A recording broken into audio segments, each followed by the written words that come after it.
आणि इथे नवरात्र उत्सवाची परंपरा जवळजवळ 40 ते 45 वर्षापूर्वीची आहे आणि इथे जास्त करून नवरात्रीमध्ये महिलांचा जास्त सहभाग असतो आणि विलास आनंदा लोखंडे आपल्यासमोर आहे.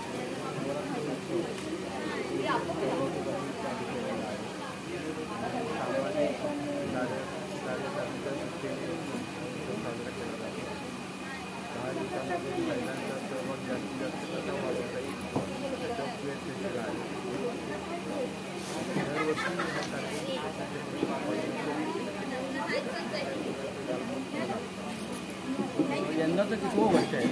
40. यंदाचं 40वावं वर्ष आहे आणि त्या महिला पण आहेत. सुनीता माने त्यांच्याकडनं जाणून घेऊ महिलांचा सहभाग कसा असतो.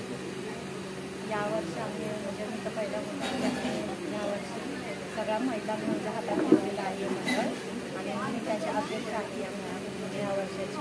यावर्षी आम्हाला 40 वर्ष पूर्ण झालेले आहे आणि आम्ही सगळ्या महिला डोकं टाकून एकदम छान सपोर्ट करतो आणि चांगलं कार्यक्रम ते कार्यक्रमाची रूपरेषा पण चांगली आहे. कार्यक्रमाची रूपरेषाही चांगली आहे आणि आरोग्याचा जो कॅम्प आहे तो इथे लावलेला आहे. ते पुण्याचे शिबिर पण भरवण्यात आलेले आहे. त्यानंतर BP, शुगर, डायबिटीस याविषयी मार्गदर्शन करण्यात येत आहे. तर एक नवरात्र उत्सव हा फक्त दांडिया खेळण्यापुरता मर्यादित नसून लोकांच्या आरोग्याविषयी पण काळजी घेणं ही मंडळ जबाबदारी समजते आणि त्या अनुषंगाने ते प्रयत्न करत असतात. आज आपण पाहतात बरेचसे लोक आलेले आहेत इथे लाईनीमध्ये उभे आहेत आणि आपल्या आरोग्याविषयी ते चौकशी करत आहेत. मान्यवर डॉक्टर इथे उपस्थित आहेत आणि ते त्यांना मार्गदर्शन करत आहेत. काही लोकांनी आपल्या जुन्या फाईल पण घेऊन आलेले आहेत. ते दाखवत आहेत जुने रिपोर्ट पण आणि त्यांना योग्यप्रमाणे मार्गदर्शन करण्यात येते. ही आहे सकीनाबाई चाळची देवी आणि हे 40वं वर्ष आहे. मला आज इथे आरोग्य कॅम्प इथे लावलेला आहे नवरात्र उत्सव मंडळामध्ये. तुम्ही काय सांगाल, कसं वाटतं तुम्हाला? बरं वाटतंय की मला हा चान्स भेटलाय करायचा. इथे बरेचसे तुम्हाला म्हणजे काय तुम्हाला आधार काय किंवा कुठल्या संदर्भात सांगितलं तर आम्हाला BP वगैरे मी सांगितलंय, शुगर चेक करायला सांगितलं. तर आता मी बघितलं तर कळलं आपल्याला काय त्रास आहे. नंतर आम्ही दवा घेऊन काही दवा वगैरे फ्रीमध्ये जरा त्याच्या औषध पाणी बाहेर घ्यावं लागतं. आणि आपण हा नवरात्र उत्सवमध्ये हा अनोखा कार्यक्रम आहे की आरोग्याविषयी काय नवरात्र उत्सवामध्ये कार्यक्रम आहे. तुम्हाला एक बरं वाटतं आपल्या आरोग्याविषयी कोणतरी जाणकार आहेत ते आपल्या काळजी घेतात, आपल्या समाजाची काळजी घेतात.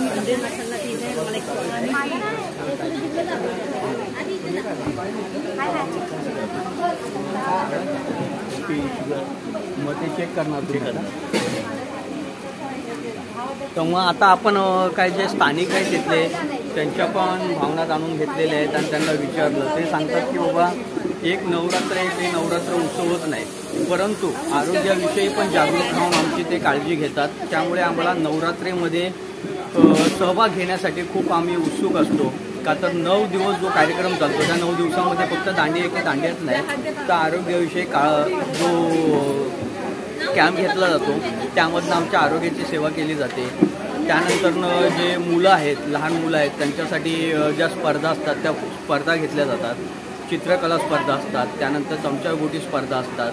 म्हणजे मुलांच्या बुद्धीला चालना देणारे खेळ. आता आपण मोबाईलमध्ये अडकलेलो आहोत. मोबाईलपासून दूर करण्यासाठी काहीतरी आपल्याला नवीन उपक्रम करता येईल का? जे आपले पारंपरिक खेळ होते ते खेळ पुन्हा खेळता येईल का असं इथं पाहिलं जातं. आणि हे एक अनोखं मंडळ आहे सकीनाबाई चाळ नवरात्र उत्सव. यंदाचं 40वं वर्ष. धगधगती मुंबई प्रतिनिधी महेश कवडे.